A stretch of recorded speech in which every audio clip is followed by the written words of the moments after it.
ayda, lekin men to'silib qoldim ittifoq yo'li keynida. Men boş ittifoq yo'li emasmi? Ajab chidimidim. Voy, nimaga chidimidingiz? Qistab ketdi deymi, xinib qistab ketdi. Ya, men mashina obuni bo'lmasa. Ya, men mashina to'sib ketgan bo'lmasa. Voy, ajab to'sib ketdi Urumchi. Voycan, necə tuzsama yolla. Dadam bana etmeseydim gidimi yaxşı öpkən, məni hep gidəcəm.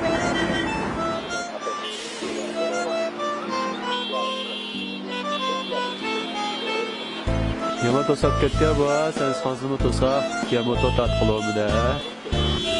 Allah.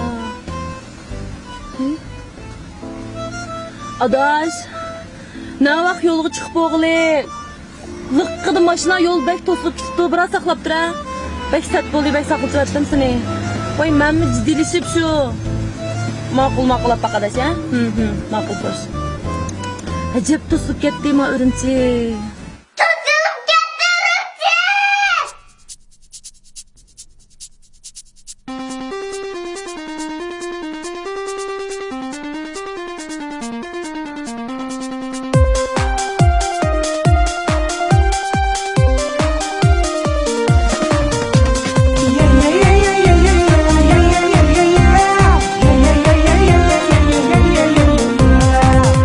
Hazır to'y qilish bek tashlashib ketdi. Odam bilan baslashib ketdi. Mashina bilan to'y bo'lmayli qoldi. To'yingmi bo'lmay qoldi. Mana bugun oxiri bir o'yni oldim.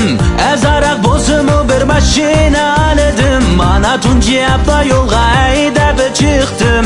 Hamma yer to'silib ketibdi. Dabazamı to'sildi, ko'rik mu to'sildi, qizil taq mu to'sildi, qovoq mu to'sildi, qizil chiroq vahshi yenibdi.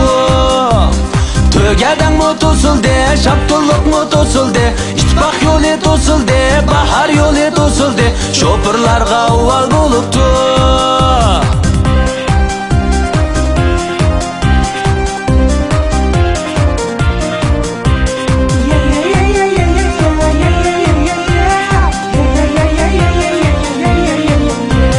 Urumchi bek to'slab ketdi.